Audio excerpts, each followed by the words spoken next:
Yes, so The Eye of Reality is the title of the talk, and it comes from a poem by Bhante. You might recognise it.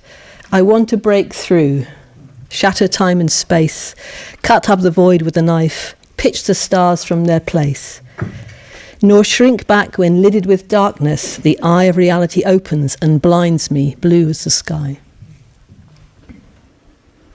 That's a particular take on Vipassana insight, isn't it, from Bhante in that poem. So my brief is to talk about Bhante and insight, Bhante on insight. And many of you have been at the combined convention, so you've already been exploring Triratna Paths to insight through talks, through practice, so you're way ahead of me. Anyway, I'm going to start by telling a story. And it's a story of Milarepa. It's one of the songs of Milarepa from the meeting at Silver Spring.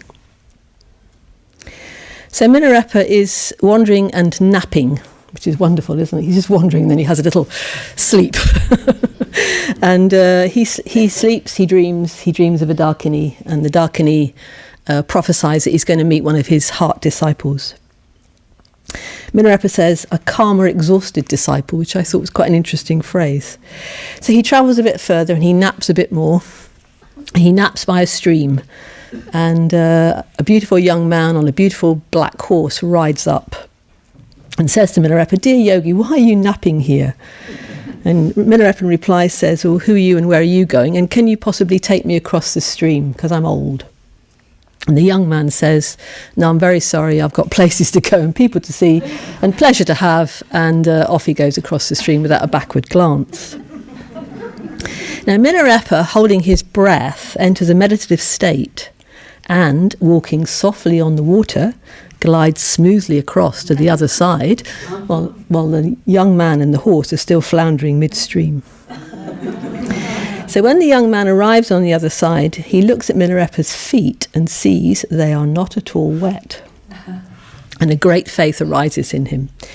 So he apologises. He asks Milarepa many questions, to which Milarepa replies in song about his life and his practice. So this great faith arises in the young man, and he sings also in tears. And one of the verses from the song he sings says, it seems that I have heard your name before, but yet I am not sure. It seems I may have seen you before, but again, I am not sure. So it's Bhante's take on these lines in the Yogi's Joy, in a chapter called A Man of the Beyond, is that the young man's meeting with Milarepa makes him realise he's not who he thought he was. He's not just a young playboy. This meeting, this kind of really important meeting in his life, has made him aware of his own deep nature. So it's that realisation bursting from unconsciousness into consciousness, which is accompanied by the weeping and the great faith.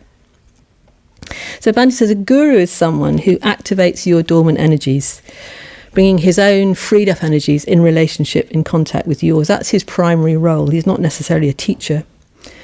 He can be a teacher, an interpreter, a translator, but the guru's role is to stimulate the disciples' energies and stir them up so that they become impossible to ignore or deny.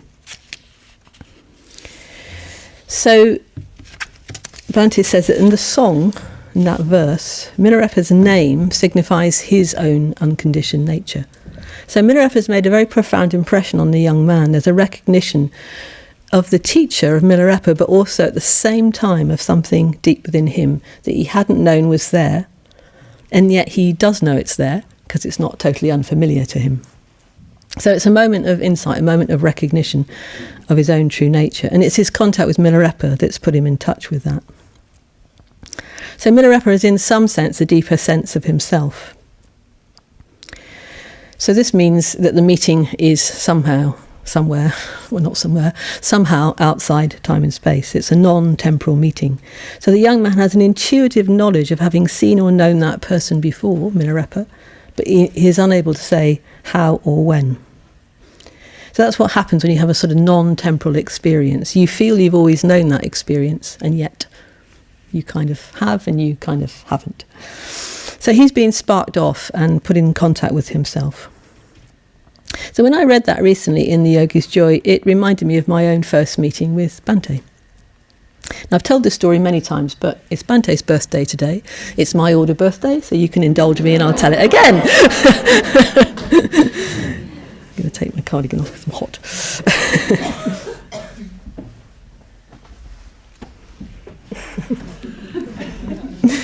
So, a shortened version. It's 1970 and I'm 24, a young Buddhist.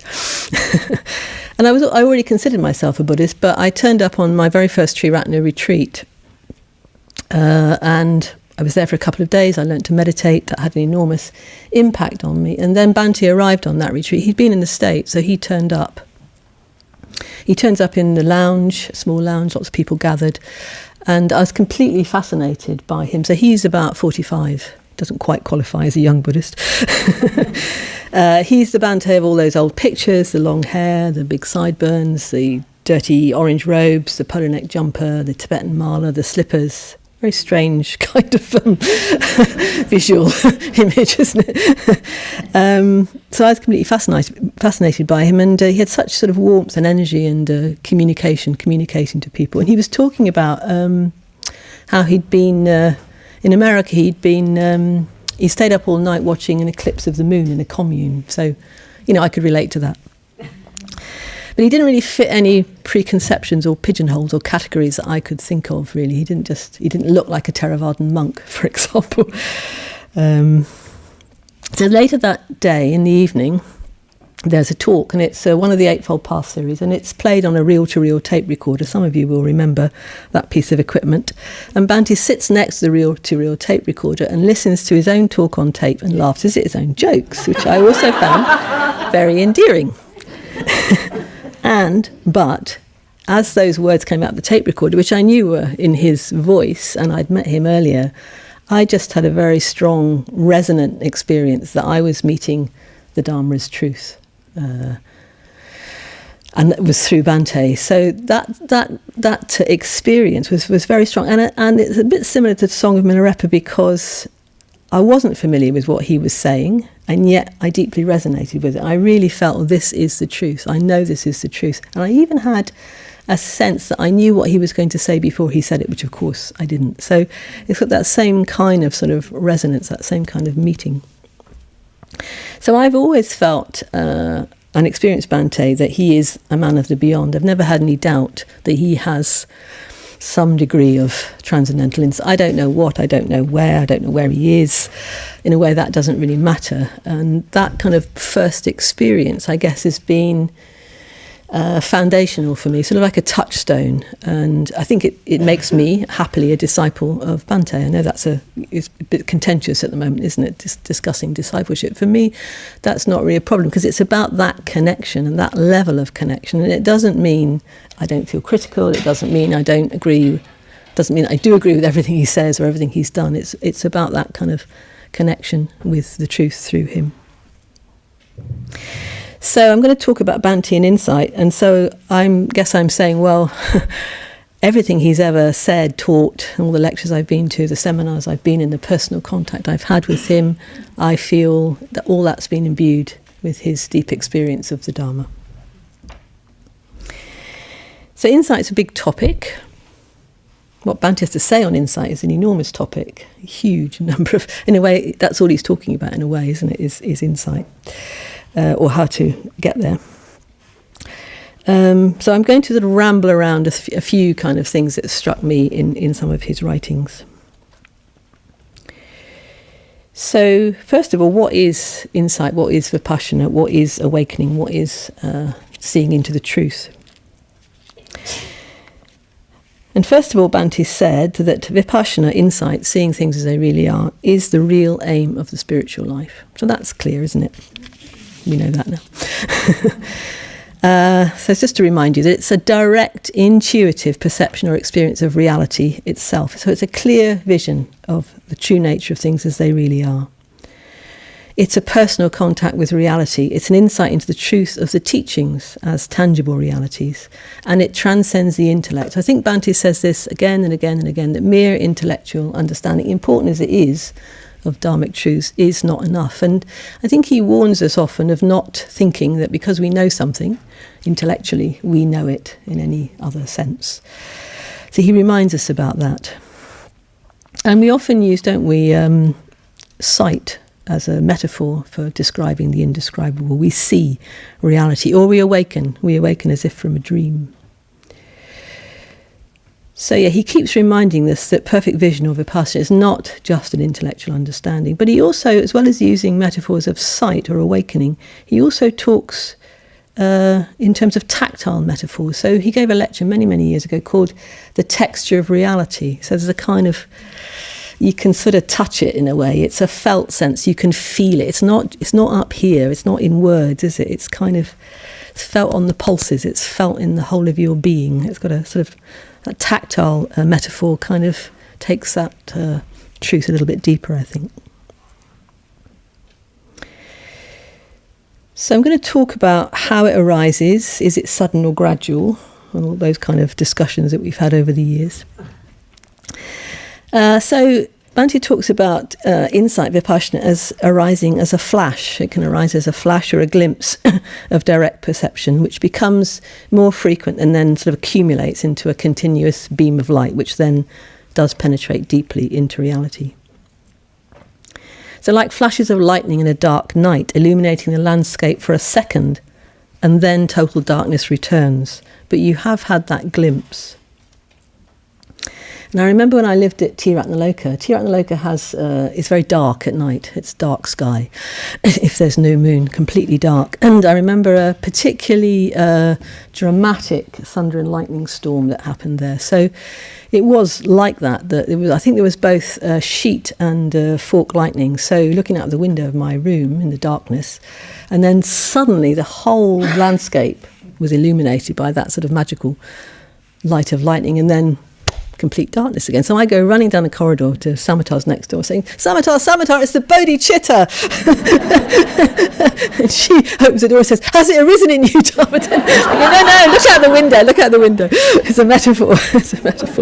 But a very strong image, isn't it, of that kind of, when you do sort of see beyond the intellect, you have sort of opening, and it's for a moment, and then it's not complete darkness, because that flash, that glimpse has modified you in some way.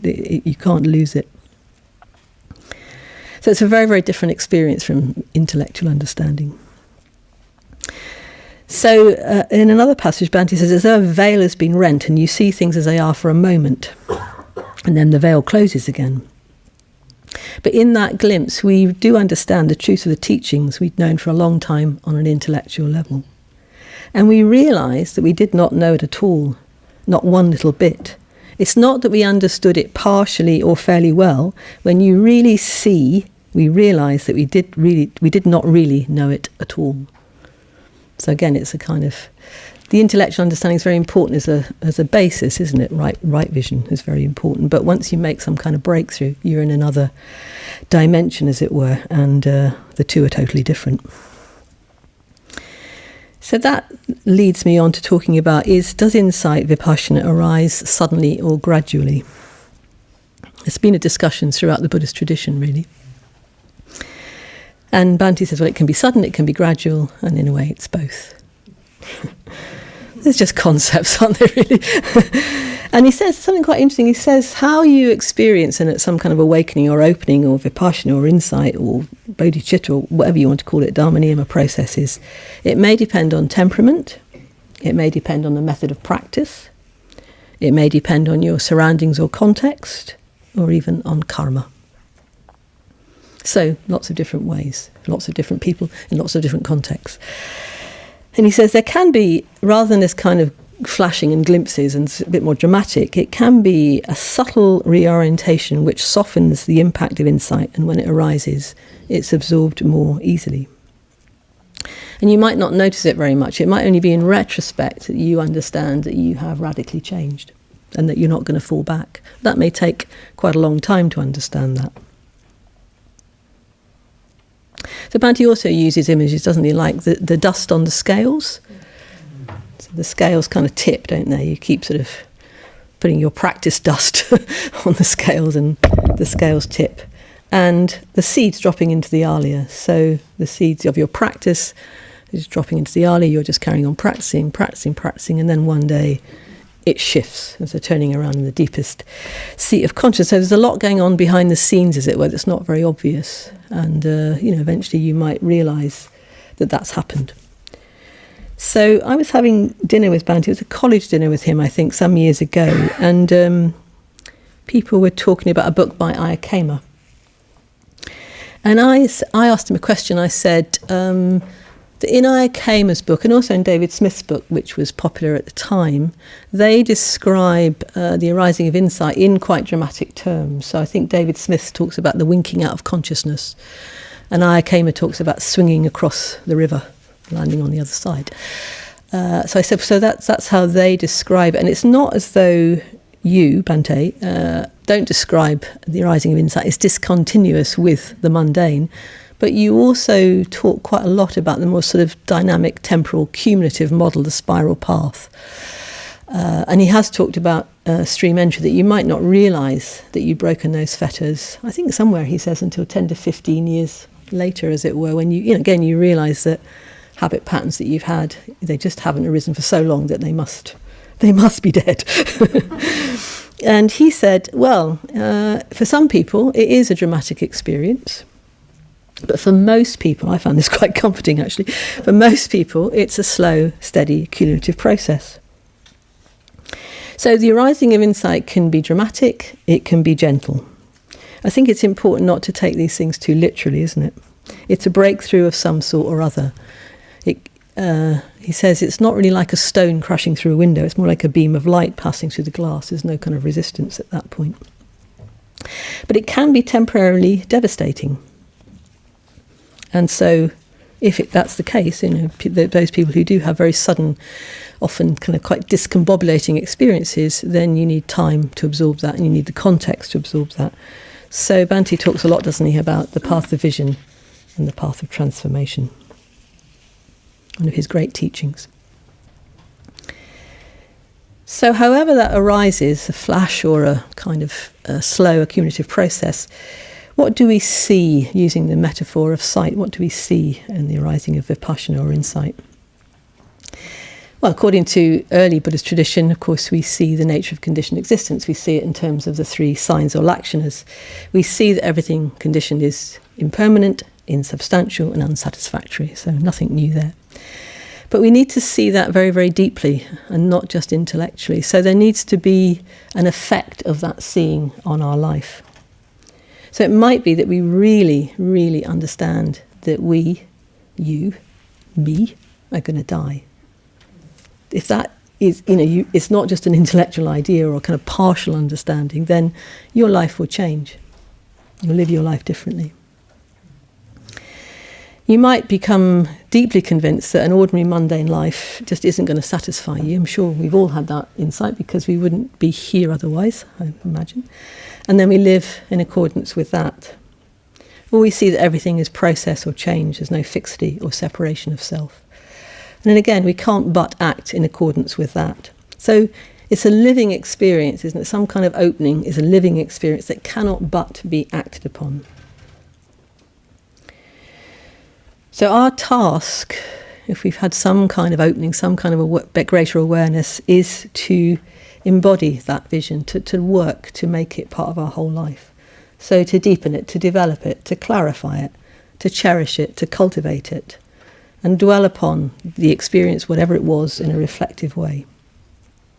And it really should have practical effects in our life, although that may take time. So what conditions do we need for the arising of insight or vipassana? And it's very interesting, if you go right back to a very early lecture series of Bhante's, the Eightfold Path series, in his talk on perfect vision, which he gave before he founded Triratna, he says, well, perfect vision arises, and this is ordinary human beings, this isn't necessarily Buddhist, that this kind of opening, perfect vision, can arise in many different ways, in many different people. There's no uniform pattern. There's no uniform pattern. The conditions can be different people, different times, different contexts. But there are a variety of triggers, so it may be that it's bereavement or loss that triggers one into or just seeing through conditioned existence. those things are there all the time, aren't they? Often we turn away. But if we really open ourselves, he says, in the wreck and ruin of our lives, we may start questioning and looking for deeper meaning and purpose. So it can arise more spontaneously through mystical experiences, being at one with nature, looking at art, being at one with music, etc., etc. It can arise through intense study and thought. So although intellectual understanding isn't sufficient, I think there's some people who are capable of taking their intellectual understanding very, very far. People with a sort of philosophical questioning mind. I knew someone like that many years ago who wasn't a Buddhist, but was a sort of philosopher, and he had kind of pursued, his questions about life and existential reality a long way, and he did have obviously quite a big opening experience. Bhante also says it can arise out of maturity. This is good, isn't it, looking around? From having lived a truly human life. So it's a sense of, you've got a perspective on your life, all the threads and patterns of your life begin to make sense to you. And that can be a kind of condition for the arising of perfect vision. So that's just in ordinary human beings, in life itself. There's always conditions that can give rise to breakthrough, to insight. But given that insight or breakthrough vipassana is the real aim of the spiritual life, then I think one of Bhante's great gifts to us is to have created a context which makes that more possible for us. So he is a bodhisattva, as a bodhisattva vow has given us the act of gathering. It's one of the aspects of the bodhisattva precepts or vows. Where a teacher, by attracting a crowd of sentient beings with no thought of self-interest, gives himself as a resource, providing resources for them, which he uses in common, as well as giving advice and instruction. You could say, well, that's what Bhante's done. He's given an act of gathering, and then with us, he's co-created this wonderful order and sangha. So he's created a context, a sangha, which provides the means for the arising of insight, and the commonality of that sangha is the context, isn't it? The medium is the message, as it were. So he's given us that understanding that bodhicitta, as he calls it when he was writing about that initially, is more likely to arise within a community of people, within an order of people working together to allow it to manifest, who are working hard together, stimulating and sparking one another off. Well, it not being a collective thing in a group sense. So that experience of sangha, of communality, of bodhicitta, is a gift that Bhante's given us, in which we sometimes can take for granted that we practice within that, in this jewel of the sangha, really. So, and then that's the greater context, and then within that we've got so many kind of practices, haven't we, that can act for us as the basis of the arising of insight. There's a lot of breadth. There's a great deal of depth in Bhante's approach, but there's a lot of breadth as well. So we've got all our meditation practice. They're all kind of conditions for the arising of insight. But then we've also got, because most of us don't spend hours and hours and hours on the cushion, or weeks and weeks and weeks in retreat, we've also got daily life, haven't we? So, we've got the whole context of communication, of friendship with one another, means in which we can transcend our self-clinging. We've got ethical practice, we've got confession, we've got our work, particularly maybe if we can work with other Buddhists. We've got the practice of parenting. We've got taking difficulties onto the path. We've got the life experiences of any kind of pain or strong emotions, disappointment, the crucial situation which Bhante's revealed to us that we can work with.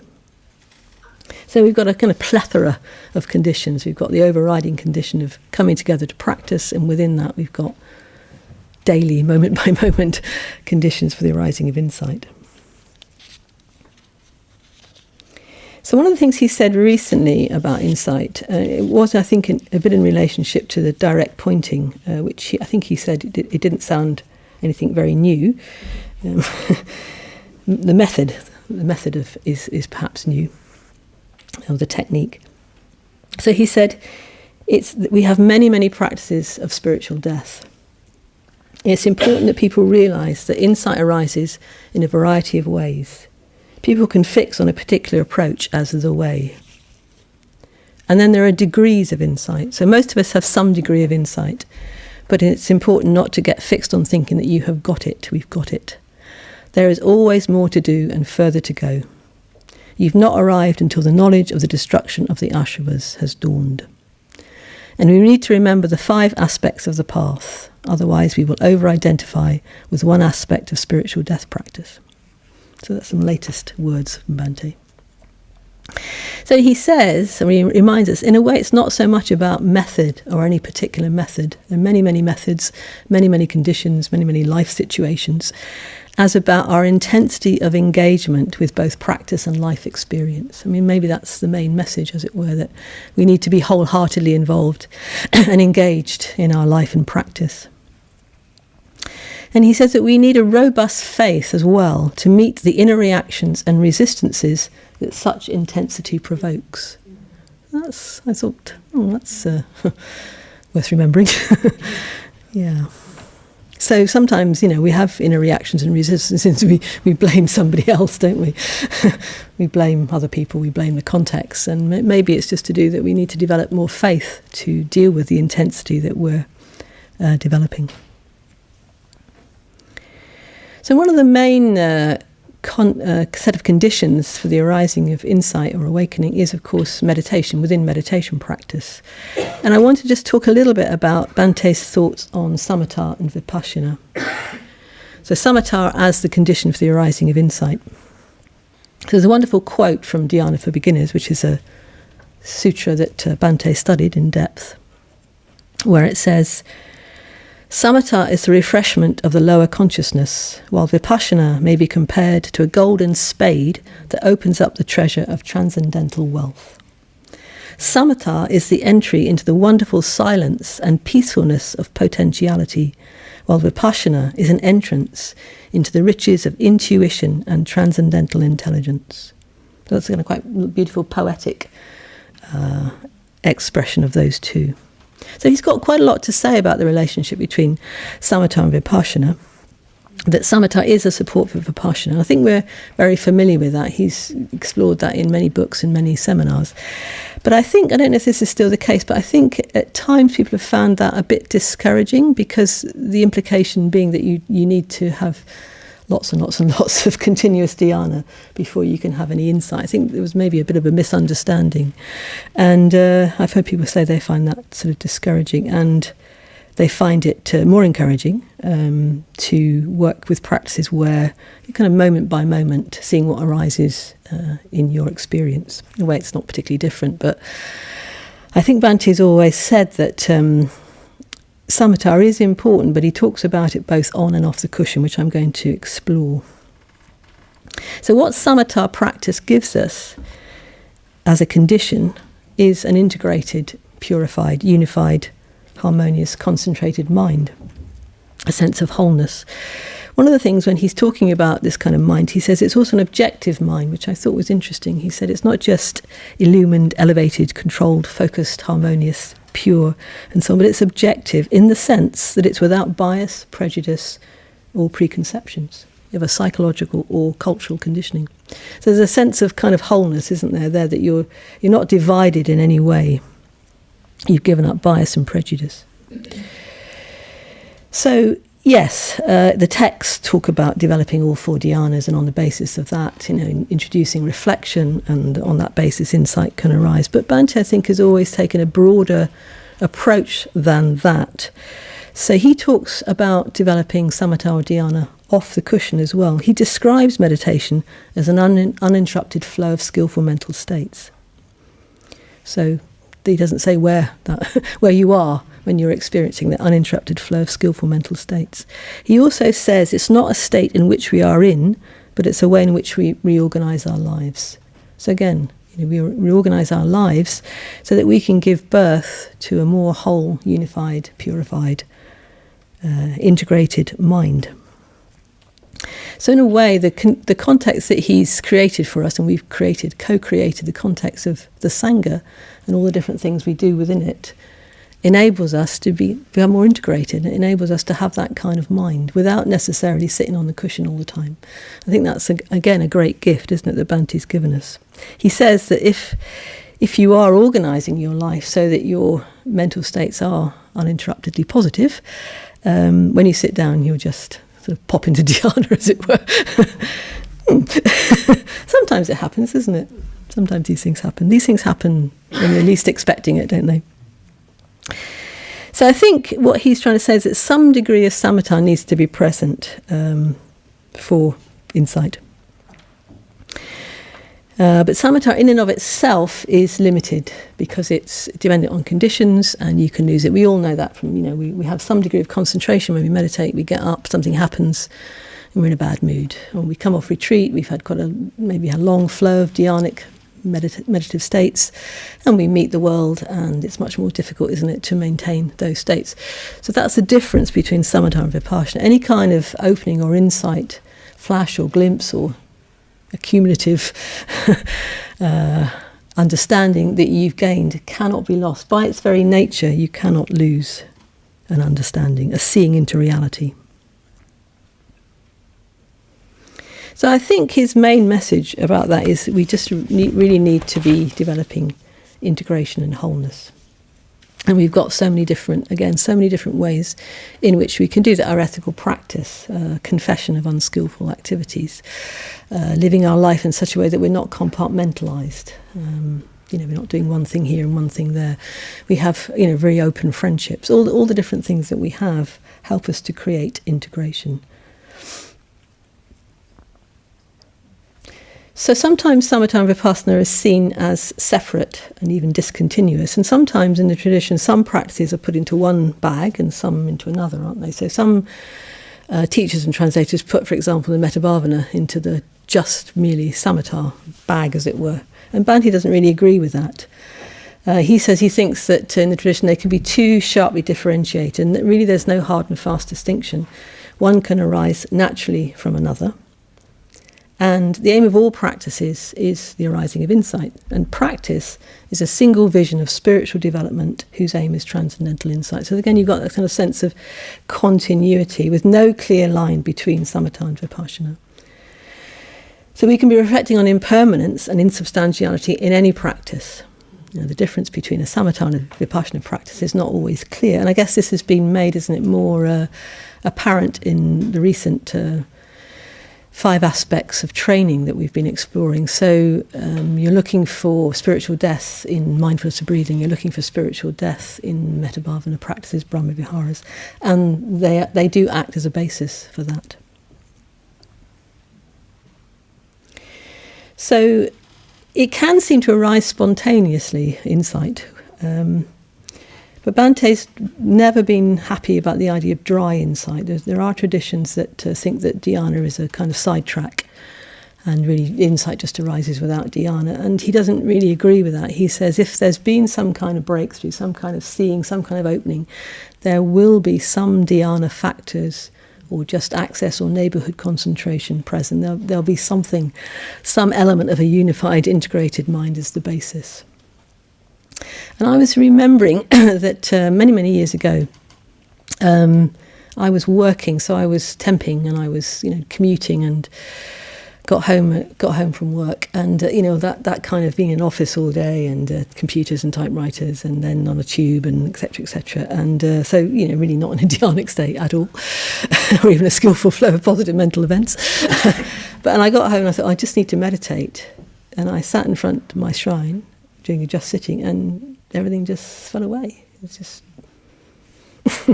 what can one say about that experience? A kind of non-temporal experience. So there didn't seem to be any dhyana factors present. But if you look at that more closely, you realise, well, I didn't come home and turn on the telly or have a drink. I thought, I need to meditate. So there's a kind of momentum, isn't there? There's a momentum of practice there that, although the previous conditions weren't so skillful, enabled me to just, relax or something. Maybe I had no expectations, probably. I just thought I'd just sit here and calm down a bit and, something else happens. That's how it happens, isn't it, often? I also remember being on a LBC council retreat many, many years ago, and we were in serious conflict, and it was really kind of painful. And I think somebody said, let's just go and meditate. So we thought, let's go and meditate. So we go off to the shrine room, and I think that's what happened there as well. It happened for me, sort of, just let it all go, all that kind of stuff, just arriving somewhere very deep and everything sort of dropping away. And I could sense in that moment that was happening for other people. Like the pitch of conflict was so great. so painful that then you go and meditate, and so other conditions, other factors, other momentums come into play, and something else happens. So there are many instances in the text of insight arising outside of meditation. But many, aren't there? And often it's quite simple, insignificant, or even trivial events that can lead to a deepening or realisation off the cushion. So, for example, to return to Milarepa, one of my favourites, in the Red Rock Jewel Valley, Milarepa is in a very, very fierce storm, and he hasn't got much anyway, and he's trying to hang on to his wood and hang on to his robe, and if he hangs on to one, he's going to lose the other, and so on. That's the story, isn't it? And as he's trying to hang on, he understands that that's all about his ego clinging, and then he passes out. Not napping, he actually passes out. And then when he comes around, the storm is abated, but his robe is right up on the tree. He's never going to get his robe back, is he? And the futility of the affairs of the world strike him, and a very strong natural feeling of renunciation arises in him. So, that's Milarepa's ordinary everyday life, ordinary everyday thing, sort of triggers the realisation. So you could just see a single leaf fall, couldn't you? Leaves are falling all the time. They will be falling more and more soon. And see the transitory nature of all things in that one falling leaf. We tend not to, don't we? We see the falling leaf, think, oh, falling leaf. But it doesn't necessarily open us up into total realisation. And again, when Bhante is commenting on this story of Milarepa, he says there's a Jataka tale of a king, and he's having his beard and hair cut and trimmed by a barber. And the barber kind of pulls out a hair, and the king goes, "What are you doing?" And he says, "Oh, Your Majesty, it's your first grey hair." And the king gazes at the hair, and he renounces everything and goes into the forest. He leaves behind all his worldly possessions. This is the story, Jataka tale. So Bhante says, in that single grey hair, the king saw everything. He saw old age, disease, and death. He saw the impermanence of everything conditioned.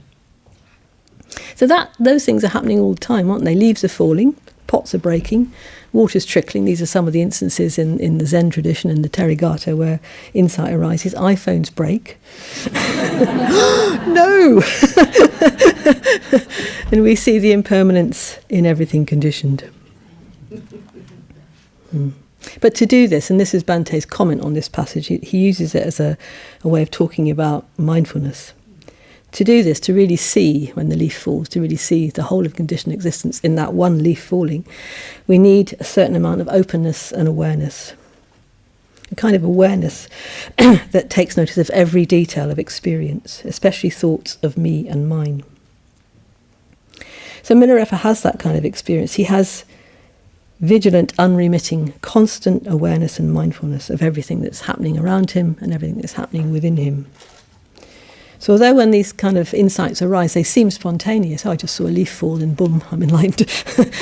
It's backed by a whole lot of experience and practice, and it's backed by this quality of mindfulness and awareness.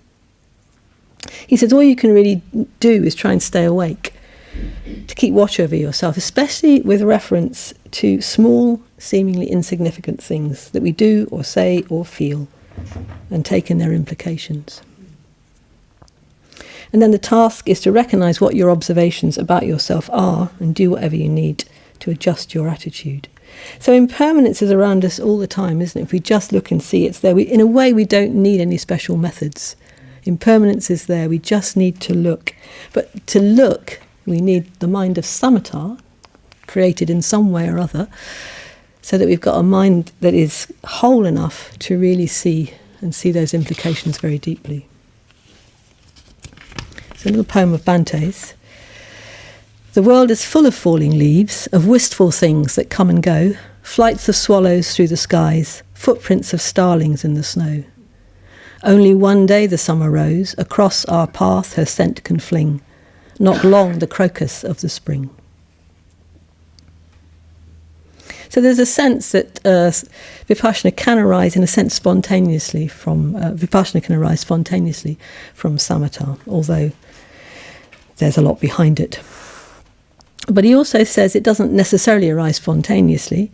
You may need to make some effort. So you may need to make some effort in your meditation practice in terms of reflection. You need to reflect on impermanence. And he says, and I thought this was a great quote, there's nothing innate in dhyana that leads to wisdom. There's nothing innate in dhyana that leads to wisdom. But there is something innate in you that is not satisfied with that experience, despite our egoistic tendencies to settle down. So that's something worth reflecting on, isn't it?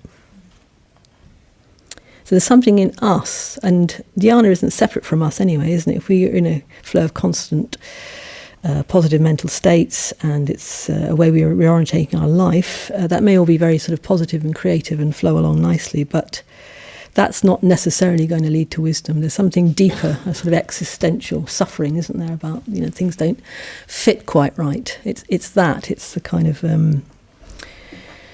something innate in us which is not satisfied with our present experience, even a very, very positive and creative experience.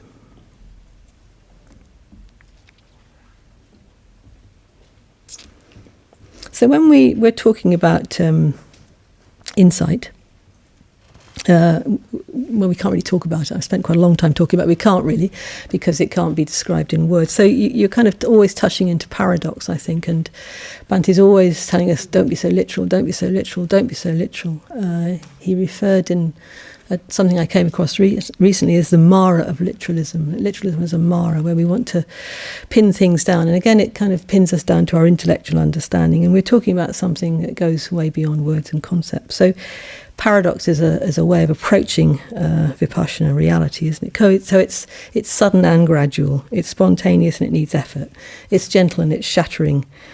It needs conditions and it doesn't need conditions. It's all those things. So in a commentary on the Satipatthana Sutra in Living with Awareness, he says how the effort to develop insight within meditation is made, so back to developing insight within meditation, how the effort to develop insight within meditation is made is quite difficult to explain. You have to actively look for insight into the true nature of things, but without looking for it in any particular direction or in any particular way. Well, that would take some reflecting on, wouldn't it? It's a sort of active receptivity. You're actively holding yourself open to the insight, and you're actively searching.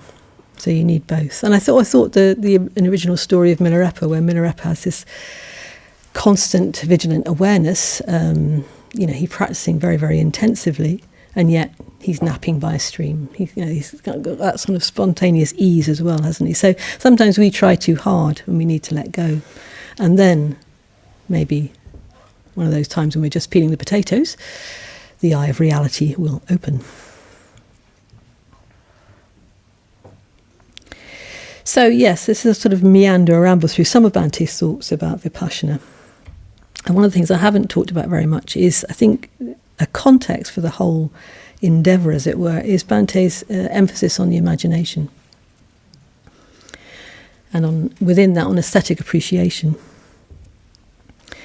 So one of the teachings that Bhante has encouraged us to explore is the realm of imagination and to see things with aesthetic appreciation. And if we see things, if we could see things with the eye of reality, we wouldn't see things in a cold way, would we? Sometimes it sounds like that, doesn't it? If you use the metaphor of seeing, you think you're sort of seeing objects as objects in a kind of rather cold way, but we're seeing in a way at that level with the eye of the Buddha. We're seeing things as beautiful, we're seeing things with loving kindness, we're seeing things with appreciation, we're seeing things with warmth, we see things that we see, as it were, in their depth and reality, in their immense potentiality, in their indefinability, in their inconceivability. And that's sort of very, very different, isn't it, from seeing with this sort of more utilitarian mind. Then we want to grasp things or label things or fix things or define things or categorize things.